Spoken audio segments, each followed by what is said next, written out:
Afternoon, everybody, or good morning if you're calling in from the Pacific time zone like I am here in Bend, Oregon.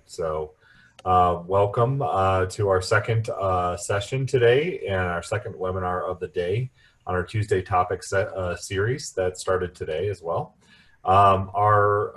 Just a plug for the last session, which will happen in 2 hours from now at 3 p.m. Eastern on channel strategies. So if you are looking for one more bite of content today, you can join after this one. You can join one more, which will happen in 2 hours. So for those of you who don't know me, I'm Scott O'Kander, Chief Marketing Officer and partner here at Carnegie Dartlet. And prior to Dartlet and Carnegie in the merger, I was a vice president for enrollment and marketing at 2 different universities in the Midwest. So it's great to see you all today and to be in your house or office or wherever you are. So great to see you, and I'll turn it over to my compadre for this session. Mark, you want to introduce Good afternoon, everyone. Welcome. My name is Mark Cunningham. I'm EVP of Business Development for Carnegie Dartlet, located just outside of Boston, Massachusetts, and have been with Carnegie Dartlet going on close to 10 years now, and have been in the recruitment and marketing world for over 20 years. So looking forward to sharing some of what we're seeing and what we're doing in the lead generation space, especially given current circumstances and what's on the horizon. So yeah, thanks. Sounds great. So for the session today, we're going to use the Q&A function. So it's in the menu bar at the bottom of your Zoom screen. You'll see a Q&A button there, and you're welcome to type in throughout questions that you may have around the topics that we raise, and we'll do our best to answer either through typing an answer, or we'll probably answer a fair amount of questions live toward the end of the session. So with that, I'll kick off and look forward to a great session. Hope you enjoy. So, when we think about lead generation and we think about adapting strategies, one of the things that when I started to put this together, the first part of this together, I started thinking about, what are we dealing with in 2021? When we look ahead, and we could put 2022 or 2023 on this slide, it's all going to be relatively similar. I look at things like, okay, the environment is changing. We have demand compression. We have competitive pressures. We have financial pressures. We have new channel strategies that are coming online. We have NACAC that's deregulated. All of those things are happening. And then now we have also a global pandemic and an economic meltdown. So, if I think about it in terms of just looking at the mechanics of a recruitment strategy, I think about the realities of the fact that not much has actually changed. It's just gotten more complicated, more accelerated, more uncertain as we move forward. But if you look at the basic fundamentals and the variables of the equation, a lot of the main challenges that the industry has been facing in relation to recruitment are really just an evolution that may have become, given the pandemic and the economic meltdown, a revolution. And so let's look a little bit at what we're dealing with in terms of, sort of as an industry, what's happening. So in my view, what we're doing is we're shifting as an industry from being a growth industry to a market share industry. And so what are the fundamentals that are required in that shift? So we look at, in the growth era, we were growing. Largely, most schools could achieve their class in some fashion, maybe miss a little bit, find pockets, international, new markets, different things. And those things sort of made the industry fairly stable for a good 30, 35 years. But in the last few years, and now projected moving forward, we see a big shift in the supply and demand economics. And so what we see is an oversupply industry, and we have the dynamics that look more like a beverage aisle of a supermarket than they do the sector that many of us grew up in. And so moving into market share, we see that the fundamental forces of competition, the forces of demand are shifting the strategies that we have to undertake when we think about things like lead gen or think about inquiry build or app build in the enrollment cycle. And so because of the shift to market share, we have to shift strategies as it relates to lead generation moving forward. And some of the scenarios we're facing in current conditions are only going to exacerbate the situation. So if we think about where we are in terms of designing a cycle, we need to think about the shape of the funnel. We like to think at Carnegie Dartlet more about enrollment ecosystem, but funnel strategy is still in play at some element. And so when you're looking at the funnel shape, a lot of people are familiar with sort of what I would call the high volume strategy era of enrollment recruiting. And that's where, you put a ton of names in the front of your pipeline, you get as many inquiries as you can, generate as many applications as you can, and then ultimately yield a much lower prospect base in matriculants. And what we're seeing is that since about 2016, it started to shift, and now it's really underway in a major way. The shift is moving towards more of a high yield strategy where there's going to be, for all sorts of reasons, less names in the front end, not the least of which is that overall demand is down. And the need for schools to start to address their strategies to widen out the bottom of their funnel and to create a much higher conversion rate among a smaller prospect pool is now taking over what was the high volume strategy. So now we're moving into the era of what I would call high yield strategy, and that's where we see the schools that are being successful out there right now are really in that lane, and not so much in the lane from the past. And so when we think about the pandemic, really, as I look at it from a very practical sense, as a formal enrollment leader and as a strategist, I think about it in terms of acceleration. What it has done is accelerate many of the tendencies that we already have, and we're underway. The market forces and things that were underway prior to the health emergency. But now that it's in place, it's accelerating our tendencies to have to, say, move things into the digital space, recruit differently, implement different types of recruiting processes throughout, not relying as much on visits and older technologies, and starting to think more about what we have to do for the future. So it's accelerated a lot of these ideas. And at the same time, if I look at the economic meltdown, if you go forward, Mark, I think about that as the uncertainty factor. So as much as the pandemic could relate to uncertain channel strategies or formats for the fall, the economic meltdown creates many more layers of uncertainty, both from the institutional perspective in terms of resources and budgets and the realities of what many of our clients are talking about and what we are seeing across the industry, but also we're seeing in terms of the financial uncertainty that many families are facing and what that's doing to their decision making and things like that moving forward. So if we look at trends for 2021 and beyond, there are a few things that really need to be thought through as you're moving into next year's planning, and many of you are already there, but some of you are just starting that because of the need to stay recruiting a class of 2020 for much longer.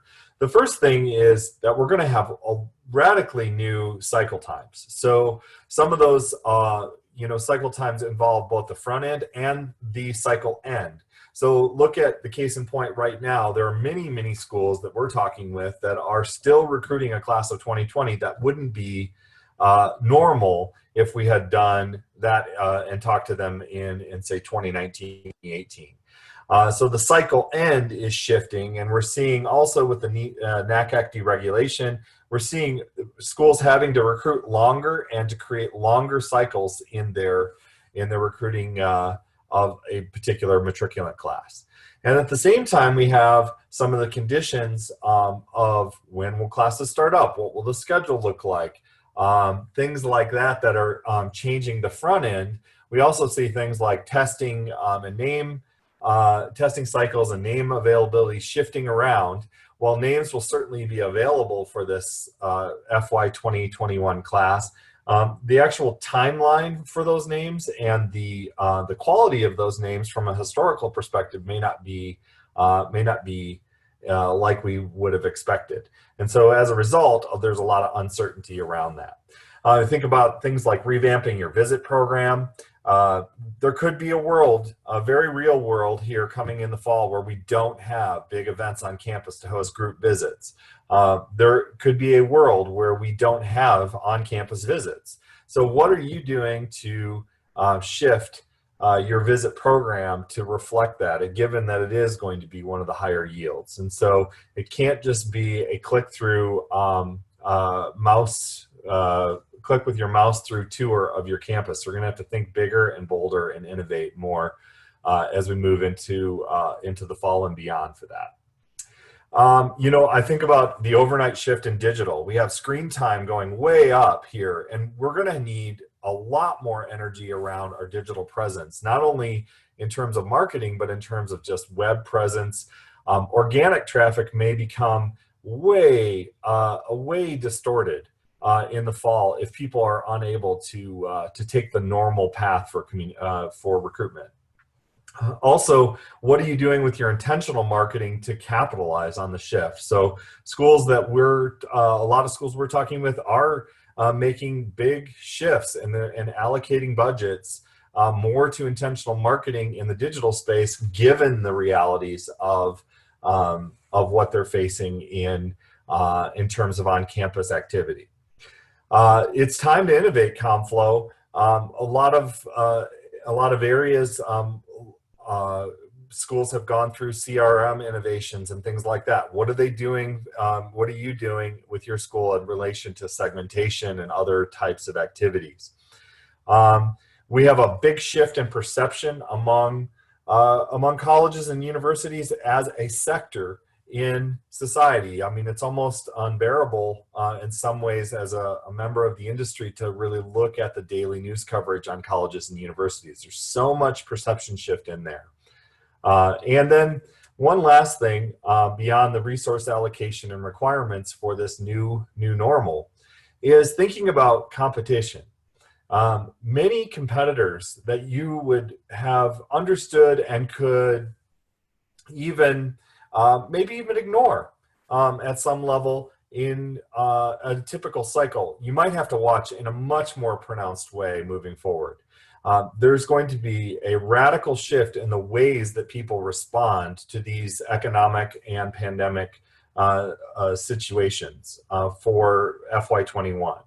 And so as a result, we have to really pay attention in a much more pronounced way. It can't just be go to a virtual fair and look at what people are saying. It's going to have to be a much more pronounced view of what competition's doing so we can respond.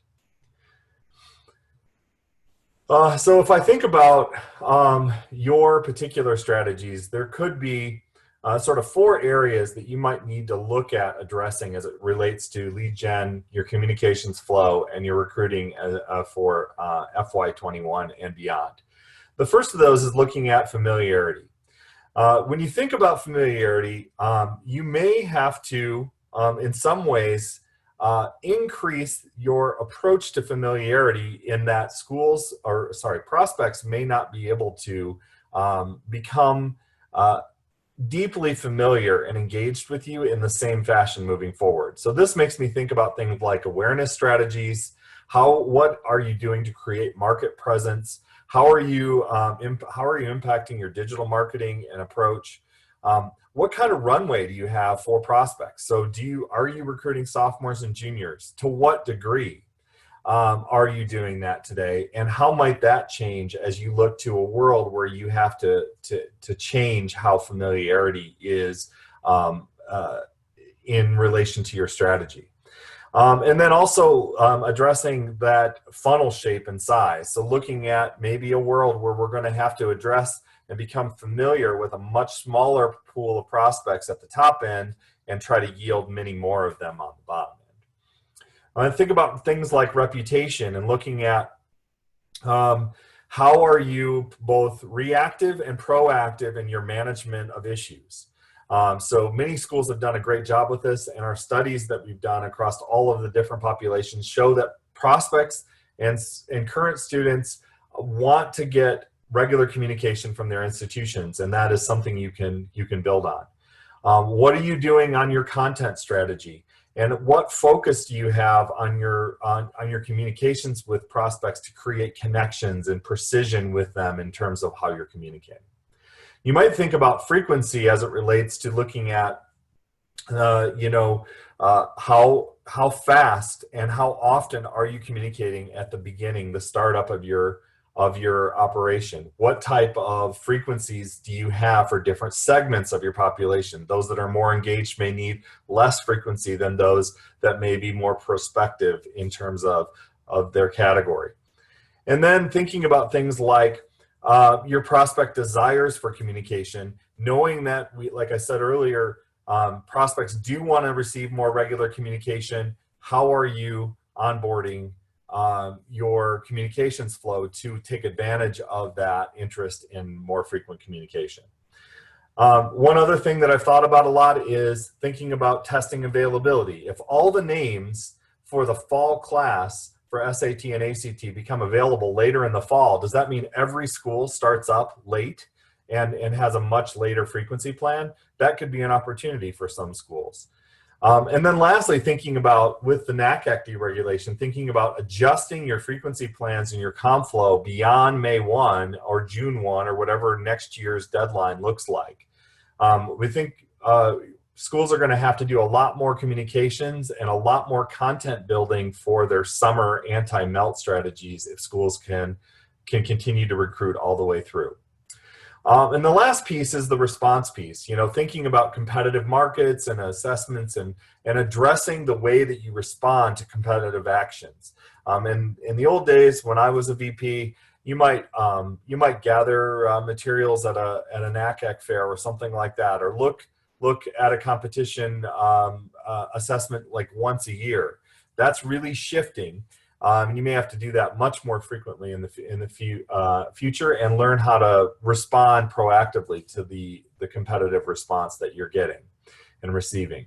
Thinking about new markets and how are you exploring and also becoming a new competitor in some places that maybe you aren't playing today. And then planning for scenarios for responding given different scenarios for maybe education delivery or a competitor that you might think might do one thing or another with financial aid packaging. How would you then respond to some of those? And this is a great time to sort of think that through. Lastly is just thinking about the fact that you need to win. In order to be successful here in this type of a market share environment, you need to win to make it. Okay, and the last thing is just thinking about lead gen specifically. I think there are real implications for the testing uncertainty. We have a lot of schools moving towards testing optional, and the availability and historical value of name purchases and things like that may be in question, not maybe in the short term, but definitely in the medium and long term. How are you adjusting cycle times? And what type of early start are you giving? For us at Carnegie Dartlet, we recommend as early as you can possibly start recruiting students, freshman and sophomore year. We want you starting in that space. We want schools to get a long runway so they can build affinity and engagement for a field-based recruiting type strategy. We definitely see the reality of broadening sources to reduce the risk and mitigate the risk of having uncertainty in name availability or historical value of those names. And so thinking about the sources that you're using for lead gen and the approach that you have is really a big part of the equation. And then lastly too, thinking about how are you creating a bigger magnet?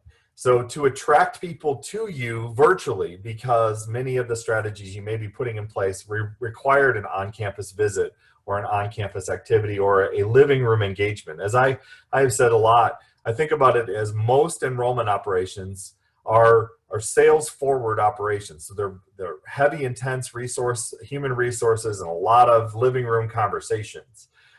In the future, we may see more of a marketing forward operation where we have to do more to recruit people to have less conversations in person or things like that as we move forward. So how are you creating that bigger magnet? And so just being prepared for all of those scenarios and adjusting your recruiting tactics here can really be huge.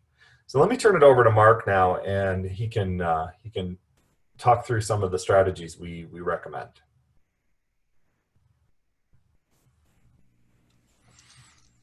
Thanks, Scott. Hope everyone can hear me okay here. As Scott mentioned, where we want to go next with the time we have today is to talk through some of the things that we're doing, that we're seeing, that are certainly a part of the focus for so many institutions to recognize some of the needs and opportunities to rethink how they're going about lead generation and gaining access to names, and some of the things that have been successful in terms of the work that we do here.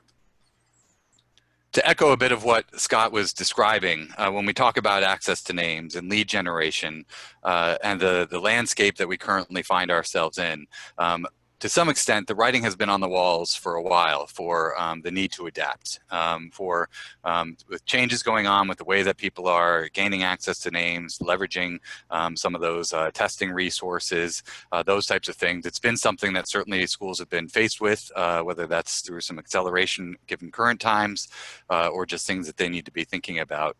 And as I mentioned, with the changing world of testing, and particularly this year, and who knows what that would mean long term, we've had many schools reach out to us asking us just what are some of the options and alternatives to ensure that they're setting themselves up with as reliable a plan and strategy as possible.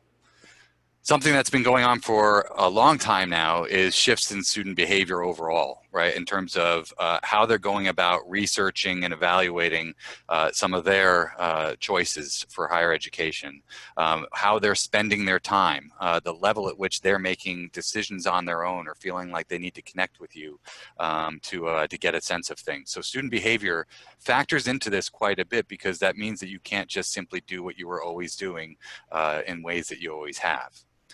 As Scott was mentioning, the diversifying of resources is a trend that certainly is important for schools to be thinking about in many ways from a mitigation of risk perspective, so that if and when there are any things where there's a singular source or a primary source of names or strategy that is changing rapidly or slowly, that you are protected, if you will, from ensuring that you've got the resources in place that that won't impact you as significantly if you're diversified in those ways. And then the whole just definition of stealth. Obviously, for years and years, the phrase stealth applicant has been a major area of focus and conversation for schools.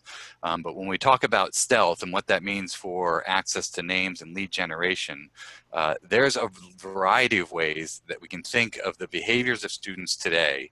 And when I say today, again, I mean by how their behaviors have changed as well as current circumstances. And what that means for the definition of stealth. It means that there are a lot of students not taking tests right now. They're not on the list that you typically would have access in many ways. And oftentimes they are less willing to tell you who they are, at least at the stages of the process and journey that they have before. We're obviously in a world right now where visiting is an issue. So the way that they're able to identify or you're able to connect with them has changed as well. And then just the entire universe of converting and what we define as a conversion, whether that's someone raising their hand, whether it's going to your website and taking an action, it could just be simply telling you who they are. That world of stealth has continued to evolve quite a bit as well. What I'm referring to here with the 98% is that the general stat out there when we think about website conversions is that 98% of your website visitors aren't going to do what you want them to do on your website. They're going to leave, they're going to spend time on there and then leave without telling you who they are. So the ability to address those stealth audiences across the entire definition of that actually has an enormous impact on your ability to generate leads and or just gain access and connect with the student populations that you need to in so many ways. I'd also want to take a second just to take a step back, because when we think about lead generation, purchasing or gaining access to names, connecting with those students, whatever you might be describing it as. We do need to remind ourselves and rethink about the fact that it's less about that specific tactic or way things have always been done, again, whether it's gaining access to names or generating that interest, and thinking about this broadly speaking, that it's about connecting with the right fit students for your institution. It's about making sure that you are separating yourself in the right way, or at least distinguishing yourself in the right way from your competition and the other institutions that they're considering, assuming that they're right fit.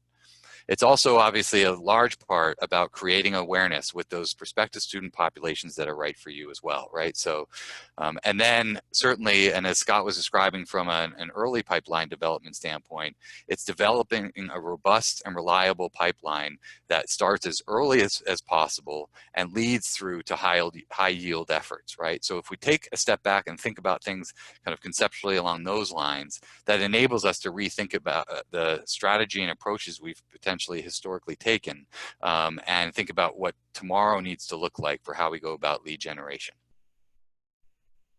So for today, we're going to focus on two primary areas. One is just the world of tangible lead generation, and in particular what Carnegie Dartlet offers in those areas and what we've been doing in those areas for over 3 decades.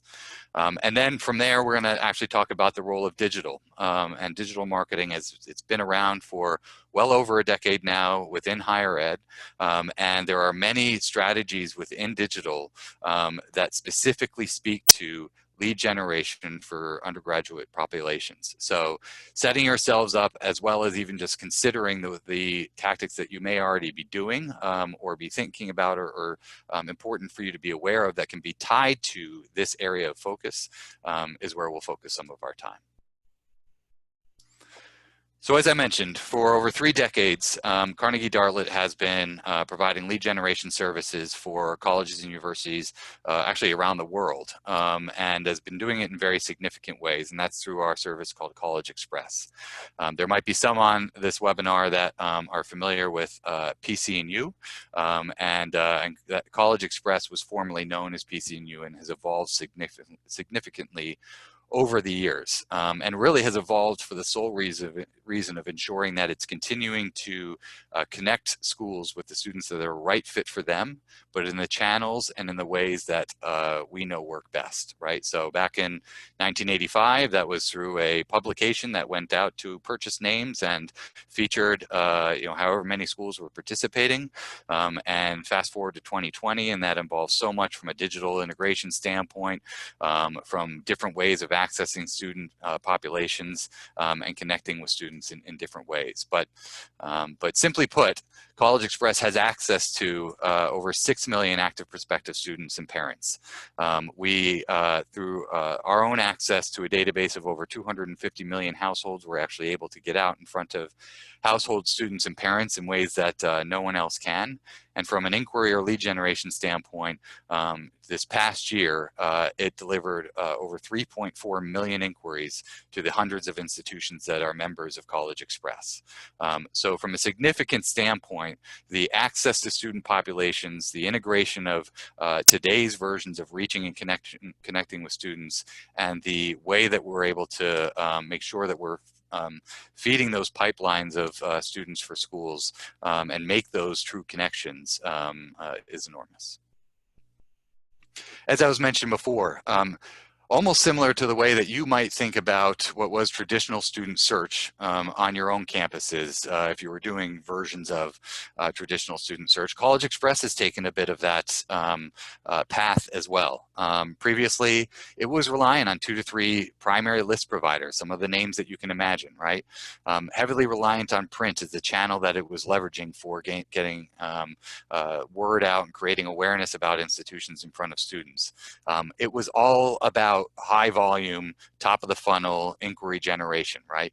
And then even again, similar to traditional student search, was primarily made up of a mailing drop of the publications that were PCNU, followed by a series of emails throughout the year to support that and continue that those connection opportunities.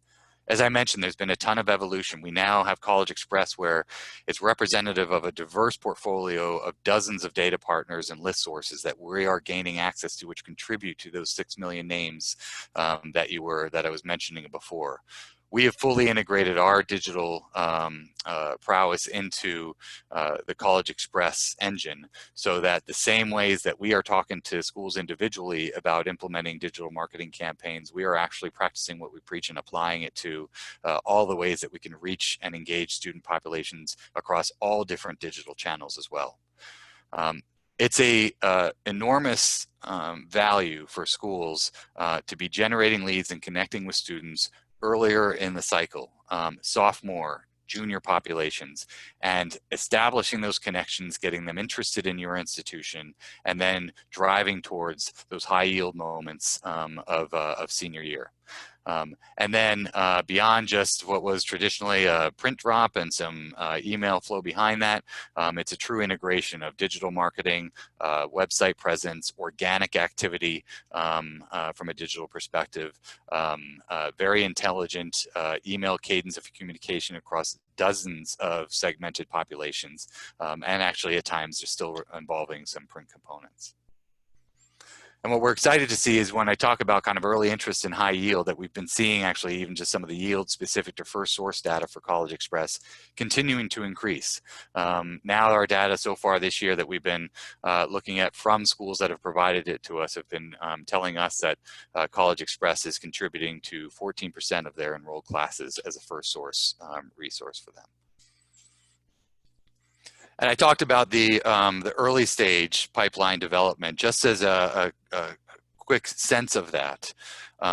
This past year, College Express, these are leads delivered to the schools that are participating in College Express.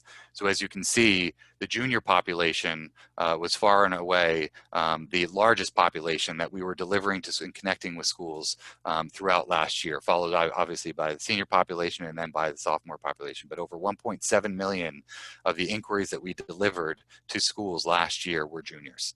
So as you think about that early stage resourcing needs that you might have and alternatives and options to that, that's a great way to think about what it could do for you.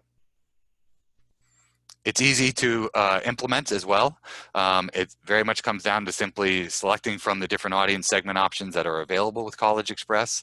We highlight you on collegeexpress.com and throughout the different College Express channels in front of the right audiences on those platforms. And then we're doing constant optimized outreach and engagement with those audiences across the platforms and channels that we know work best today, digital, email, and versions of print, to get them aware of and interested in your institution and ultimately raising their hand and inquiring about you. And those are the leads that we deliver to you on a weekly basis through College Express. It's important to note that those 3.4 million inquiries that we delivered last year, 100% of those were students who specifically expressed interest in those schools that they inquired about and that we delivered to them. So there's never any delivery that happens where we're saying we think they might be a fit for your institution. 100% of them are always, I have actually expressed interest in that institution through one form or another in the College Express platform. I mentioned the segmentation options. There's over 40 segmentation options from academic achievement levels to regional and geographic focus, but also certainly broken down in some other categories and areas of segmentation that you can choose from. So what schools typically will do is almost work from a menu of options to construct the College Express equation and audience segments that they want and are right fits for their institution, and ensure that that's a part of their strategy overall.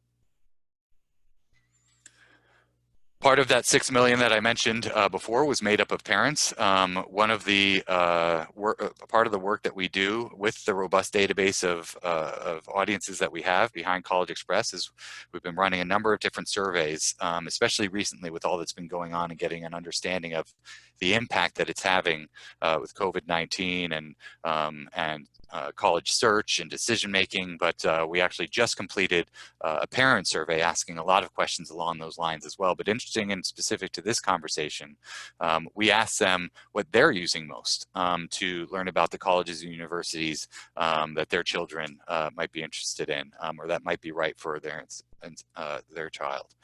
And the top choice, far and away actually, was sites and resources like College Express. So when you think about the role that a resource like College Express plays with the parent populations, it's a factor as well. And finally, it comes down to results, right? So when we do look at the data that schools provide back to us about the impact that it has, you know, and whether their goal was primarily just simply boosting inquiries and getting more names that they can make sure they've connected with and that are part of their recruitment plan and strategy and process. That certainly with the school over on the left was their primary goal, but certainly leading to very high conversion levels for them from an overall impact standpoint as well. And we've talked a few times now about early cycle student reach. There are many schools that come to us that say, we are looking for a resource like College Express to essentially serve as our sophomore and junior search vehicle. And it will be that primary vehicle for them as well. We've also had a lot of schools that have, based on the role that College Express plays for them, modify a lot of their, what they've typically done with how they've managed decision making around search by volumes and those types of approaches as well. So turning the page a little bit from the College Express side to go on to the second part of what we wanted to discuss today is just simply the world of digital. So digital marketing, as I mentioned before, has been certainly a enormous factor within higher ed and admissions and marketing for over 10 years. We were a pioneer of it for higher education here at Carnegie Dartlet, but the role that it plays when we think about the world of lead generation and connecting with students to help fill your pipeline and meet your enrollment goals is significant. And digital continues to evolve and innovate every day. If you are looking at a certain channel or tactic today, the same way you were a year ago or 6 months ago, you are potentially out of date already. All of these channels are constantly trying to stay on the cutting edge, are trying to respond to their audience behaviors and what works best, are trying to certainly stay ahead of their own competition. So they're constantly innovating, and that just is good news for any of us in terms of leaning on those to connect with and reach students in ways that could be best for what we need to accomplish. So not to oversimplify, but when we do think about the world of digital as it pertains to connecting with students and driving lead and conversion activity for today's conversation, we can take that step back. And again, if you even think about the world of lead generation, it's about gaining access to the audiences that you need to, creating awareness, and then once that awareness and potential interest is created, being able to respond to that interest and engage those audiences and capture intent. That's a lead right there. That's a request for information form. That's an inquiry, right? So there's no difference when we have the conversation over in the digital sphere as there should be when we're just talking what is traditionally defined as lead generation for undergraduate and higher ed. So starting off with that new audience, creating awareness, one of the most significant areas that I would recommend and point to is the ability to create lookalike audiences and build new audiences. This is an area that is available across different digital platforms that is playing an enormous role. And again, as a complement to or a alternative to how you might have historically thought about just gaining large volume kind of access to audiences, right? So the great news is that you can build lookalike audiences off of lists and populations that you know are best fit for your institution already, whether that's previously accepted or enrolled students. It could be from whatever versions of inquiry lists you're currently managing to or previously have managed to. It could even be off of your website visitors on certain areas of your website.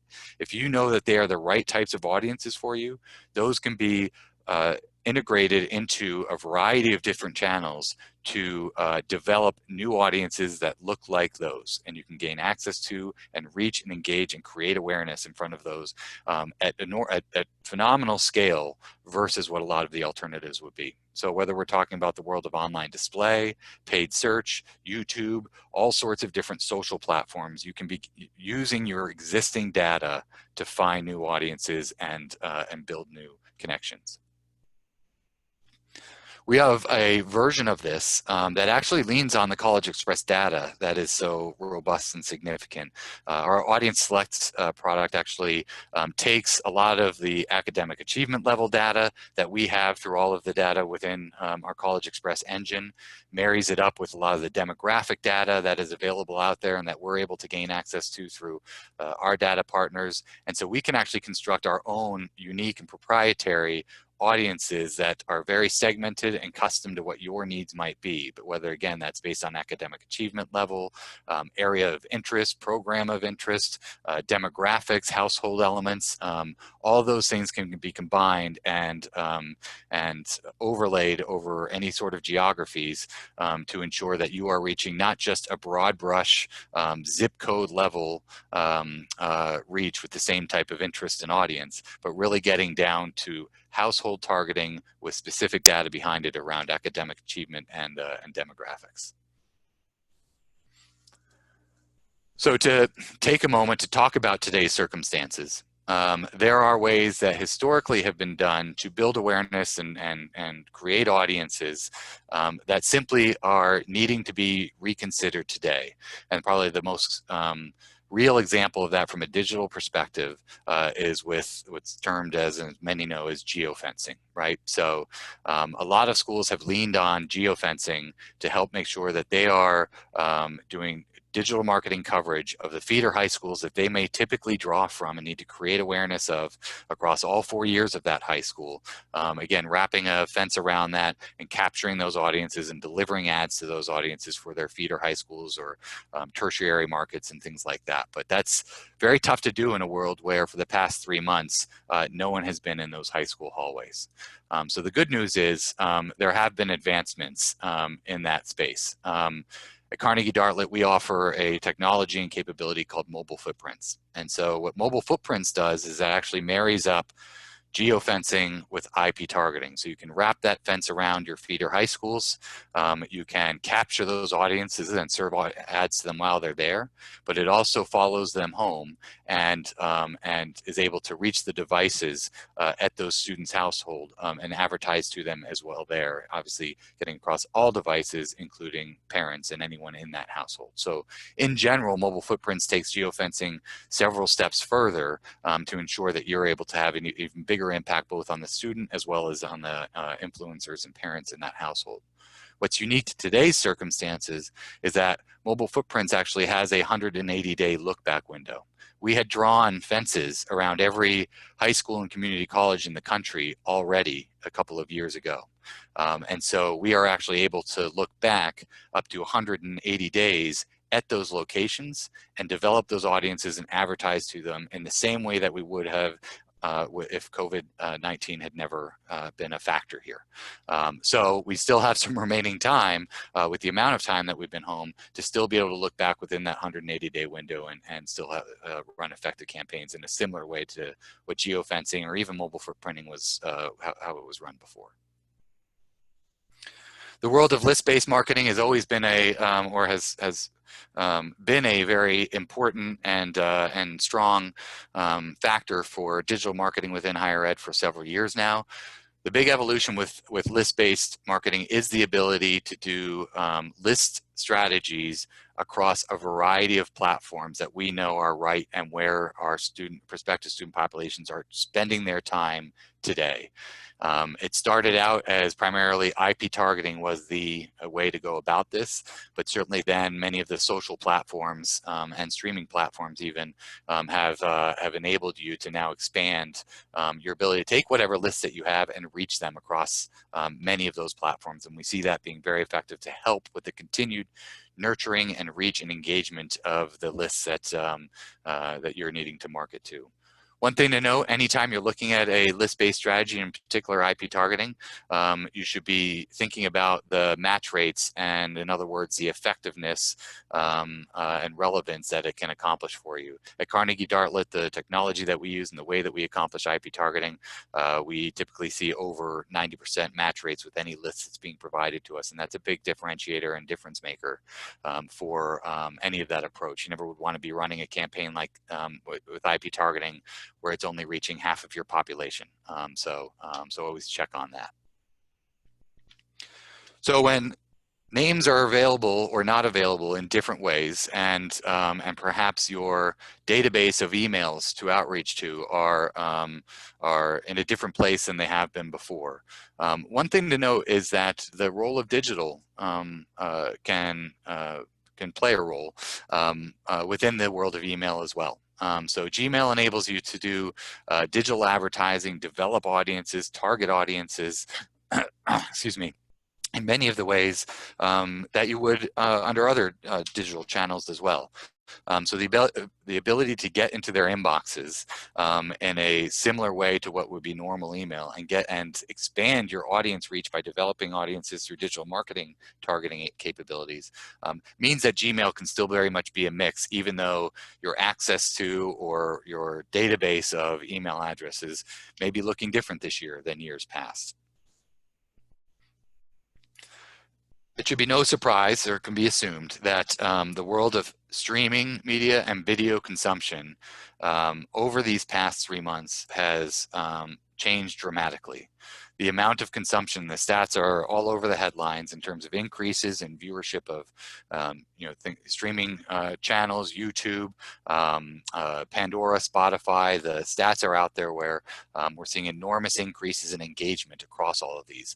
When you look at a resource like YouTube, things like just simply amount of views, time spent viewing, videos viewed towards or all the way through to 100% completion, those numbers are all up with given current circumstances. And so that speaks to the ability to respond to changing student behaviors and getting in front of them in the right ways to help your process. So again, when you look at some of the streaming and video services and platforms, just like other digital marketing capabilities, they are providing plenty of options for reaching audiences in different ways, whether it's behavioral, whether it's lookalike, whether it's list. So to play a role in this overall equation is an opportunistic one for that as well. And I'll talk about the world of search in a minute, but if you have any sort of presence on YouTube, it should be treated in the same way that you would approach SEO. You need to make sure that your YouTube channel and the videos that you're producing are done in the same ways that you would approach any sort of evaluation and strategy for SEO, making sure that they're coming up in search, that they have the titles and descriptions that they need to, that they're appearing as you want them to, that they're taking people to the next steps that you'd want them to. So make sure that you're incorporating YouTube optimization into any approach there as well. So moving on quickly to the world of connections and conversions. We talked about just creating awareness in the digital world with the new audiences and populations across a variety of digital channels. But ultimately, when we talk about lead generation and establishing those connections, we do need to talk about how that can be accomplished, right? So I hope that many of you were able to join the webinar that we did earlier today, but that was on psychographic darts and developing student personas, where you're marrying up demographic and psychographic worlds so that you can get even higher levels of ability to be able to connect with students in an authentic way and something that's personal and individual to them. But from a conversion standpoint, I would just make the point that that's an area where you can see dramatic increases in the conversion work that you're doing, and in particular what we see in the digital efforts that you're doing. If you're segmenting your populations and messaging to them based on their personality and what you know about their demographics, and in any possible way connecting it to the personality of your institution, it makes a big difference. So from a conversion standpoint, it's something I would highlight. But I would also highlight the world of search, right? Not student search, but the world of online search, right? So there's two primary areas that we need to make sure that we're capturing interest and responding to student engagement when you're thinking about search, and the fact that you've created that awareness and now they are asking Google or taking those next steps online through that. So ensuring that you have a appropriate and right and relevant pay-per-click strategy in place to capture that interest, to be able to speak to time-specific opportunities because it's campaign-based, to protect against competition, and obviously to drive traffic to your site and lead to conversions. But it's also important to adjust those strategies for today's climate as well. So whether it's the incorporation or adapting of negative keywords in your mix, whether it is ensuring that you have keyword strategies strategies that are adapting to some of the ways that you're responding to today's climate, whatever it might be, that's also an important piece. And then on the organic side, SEO and the content on your website does play an enormous role when you talk about lead gen. For you to be able to provide the answers that students are looking for, whether they're searching for your institution specifically or not, and offer that good positive user experience on your website, and then serve them up the next steps and calls to action throughout that experience, that's a lead generation strategy in and of itself. So SEO and content optimization is key. We've seen a lot of schools really adopt website personalization. We offer website personalization through our service, Carnegie Clarity. This also, when we talk about lead generation, helps you to ensure you're increasing conversions. If you're driving so much traffic to your website, even if it's through a service like College Express or whether it's through a Facebook campaign, whatever it might be, think about that 98% that I was referring to today or earlier. There were so many, there's so much of your audience that's spending time on your website, either navigating through varying versions of user experience or just simply not telling you who they are and ultimately not being a lead and someone that you can continue to communicate to. Website personalization enables you to do that right there, real time, on your website to the individual and segmented populations that are navigating your website based on who they are, what they've interacted with, level of intent they've demonstrated, where they are in your funnel, so that what's served up to them content-wise drives them to that next step and generates that lead or next step for you. And finally, I feel like any digital conversation, especially from one that's involving conversions, would not be complete without talking about the world of retargeting. So anyone that's visiting your website after they've left, again, if they haven't told you who they are, that's a missed lead in today's conversation. So staying in front of them, keeping relevant messaging that's specific to them is important through advertising to them after they've left your site, especially if they've been on a variety of competing schools' websites as well. But retargeting has evolved significantly over the years, and you can do it across a variety of channels as well to create different experiences and create different next steps for them to go to. And it's also one of the biggest bangs for your buck, if you will, from a kind of budget and return standpoint. So in the world of leads and conversions, retargeting is one of the no-brainer plays that should be overlaid into anything that you're doing on your website for helping to build out that pipeline of student populations that you're so in need of. So what now? So I talked about quite a bit here. I'm watching the clock as well, but we did want to highlight just some of the kind of the higher level next steps or things to be thinking about when we think about the world of lead generation, gaining access to names, the shifting landscape, both current and tomorrow, College Express, digital marketing, and the role that it can play. So I'd refer back to a lot of the themes that Scott had said towards the beginning. Cycle time has essentially gone out the window if you're comparing it to years past. So whether it's NACAC deregulations, whether it's just simply student behavior, but thinking about your overall strategy with different cycle times in mind is the requirement of today. That early start when you're thinking about lead generation and any opportunities you have to get in front of audiences early to establish those connections, create that awareness, to get on their short list, to create whatever type of experience you can with them to ultimately lead to higher yield is imperative. Diversifying resources, mitigating risk, especially when you think about some of just those tangible lead gen sources like College Express. Those are where the need for tomorrow is very much in place for ensuring that you've got all of the pieces to help you be where you need to be.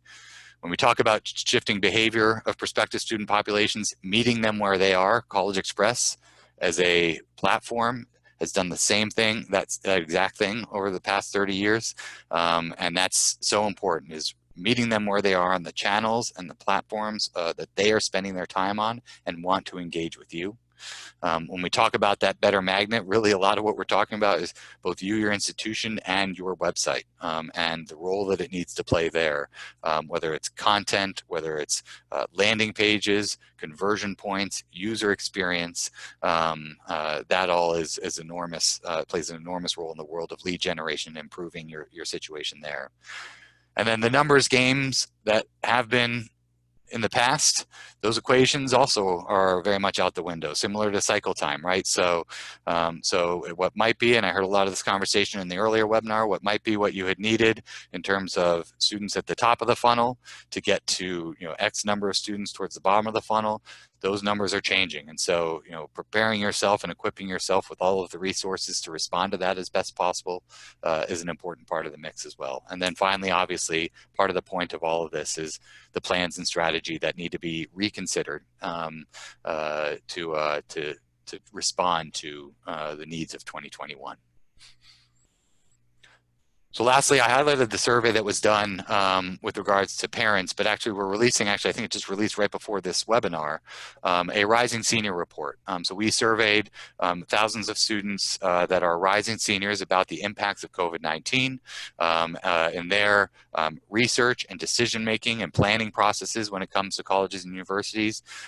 We also incorporated into the report itself a lot of the strategy that can be applied and thought about, especially in response to what we saw in that survey as well. So that was just released earlier today. The link here to the report is available for you, so you can go there and gain access to it right now, actually, which many schools have done a variety of these reports with different audiences, and many schools have found them very helpful in a lot of their decision making as a campus and for their own strategy. That's where I would wrap it up, landing close to 2 o'clock, but hoping that we have a little bit of time in case there is any questions online here. So I'll toss it back to you, Scott, just to wrap us up there. Okay, yeah, it looks like we have a couple of questions in here that have come in, and this is a moment where if you do have a question from anything you've seen today, you can use that Q&A function. So Mark, one of the questions that is out there, can you talk about how schools are using digital right now to help bring in this current class with 2 months to go and lots of unknowns? What strategies can or should we be doing? Yeah, so I think one of the keywords there was unknown, but and I actually would encourage you, I believe some of the webinar later today, especially from a digital perspective, will go even more in terms of channel strategies and thinking short and long term. We're obviously in a world where there's been a lot of shifting deadlines. There's been a lot of changing to the concept of melt. There's been a lot of ways of just making sure that you are reaching and connecting with audiences in ways that are responsive of the needs of today and the circumstances of today. So a couple of things that we've been seeing schools do is some is responding to the fact that students are home right now, right? So incorporating regionally targeted strategies that speak to and message about the fact that they are home and connect with them in some of those ways. It might be looking at some of the channels that enable you to establish a version of human connection across digital that you haven't been able to over the past 3 months. So channels that offer video and audio type capabilities, whether it's YouTube or Instagram. We've seen increases in both engagement and success on those, but also in the way that schools have been going about their content on those and what it's meant. So it's creating as much of that connection as possible that audiences are so desperate for to move the needle on that need of today that schools are doing. But also, again, it's just the shifting timeline, May 1, June 1, all the way into summer. A lot of that has been factored into how schools have been approaching strategy. The last thing I would say, which is fairly obvious, is just no on-campus experiences, virtual tours, visits, that sort of thing. So whether it's the way that you're promoting those virtual tours and events and opportunities differently than what obviously was your on-campus events, as well as just making sure that you are making them as available as possible and adapting them, and even like that pay-per-click example I used before. Incorporating that into your pay-per-click strategy about some of those time-sensitive, time-based, when people are searching for your institution, what you have to offer, a virtual event coming up as part of that answer are some of the ways that people have been adapting current strategies as well. Yeah, and I would just add in that that's one of the reasons I mentioned early on in the presentation around anti-melt strategies. I think as you look forward, although 2020 is certainly a pressure cooker for some from some institutions, and I do fully agree with everything Mark just said. I also think you need to pre-plan what you're going to be doing next summer in reality of maybe a changed world or a new normal. I think anti-melt strategies and digital need to be thought through with a lot longer runway toward the yield season, just given the fact that NACEC rules have changed and other factors, irrespective of the pandemic or an ongoing economic situation. I think there are definitely reasons to rethink that second part of the hunting season toward the late part. Here's a question, a quick one here that just came in. Might have missed this earlier, but does College Express connect directly to feed lead data into a CRM? Like, well, in this case, they said specifically Slate. Yes. So we are able to connect a lot of that so that it can feed in a lot of those ways. So if you want a more short answer is yes. So we have ways to connect it across a variety of CRMs, including Slate, which many schools have actually been really happy for, because that's relatively recent that we've been able to accomplish that. So if you're existing school, a College Express member on this webinar, or just interested in learning what that could mean or whatever, you can just shoot us an email and we can get you some of the specifics of how that could work and integrate, but it's pretty seamless. All right, and the last question I have here, just in the short time we have left, is around. It says you mentioned you recommend recruiting as early as possible as you possibly can. What are the best ways to get student data of younger students, and what's the best way to communicate with them when you don't have a logical call to action? So maybe you want to take the first part, and I'll take the second part. Yeah.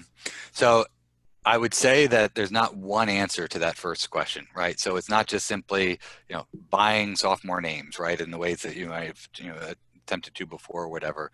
There are a variety of things that can be done to, and especially in the digital world, but I'll talk about College Express. You saw some of those numbers. So even College Express, over 300,000 of the inquiries that we were delivered last year were sophomore names at that time. So it enables a lot of that channel to really get started, right? And then a huge volume of junior names. But there are specific tactics that help you get out in front of audiences across all years of high school. Like if you think about geofencing or mobile footprinting, it's capturing those audiences that are walking the hallways of those high schools across all 4 years.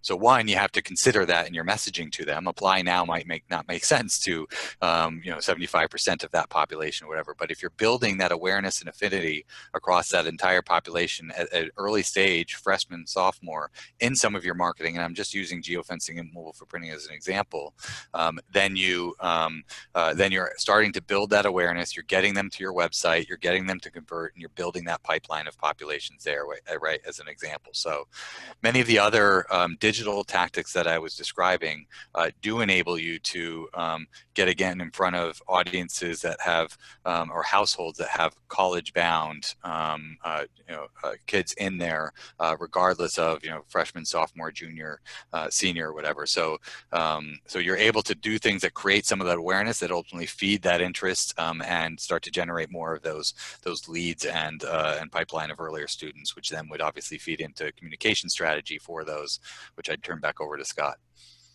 Yeah, and I think, from a communications perspective, I mean, definitely some of the things that Mark mentioned earlier around long form video and YouTube and content strategies that have richer dialogue around an experience are valuable for sophomores and juniors. I also recommend to a lot of schools that, they think about how they position softly their institution. So if you're a select private, or if you're a religious private, or if you're a medium-sized regional public, there are different sort of value propositions for those types of schools that can be built into a communications flow for that audience. So you might think about, how do you create a series of communications or engagements which help prospects understand the value of attending a small private Christian school, or attend or the value of attending a regional public. And so there's only one wrong answer when it comes to recruiting younger and earlier students in the high school pipeline, and that's not communicating at all.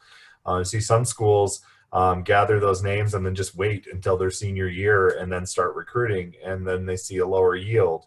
The best yields come from starting that run, starting the active communications as soon as you get those prospects in the early stage, and to continue to drip communications all the way through to the main recruiting cycle. And so hopefully that answered your question, and it's been great to reach out and speak with you today. Feel free to reach out to us via email and or send in information or requests to info@carnegiedartlet.com. And then don't forget, we do have one more webinar today on channel strategies that will begin in just under 54 minutes. So look forward to maybe seeing a couple of you there, and thank you very much for your time. Thanks, everyone. Bye, everybody.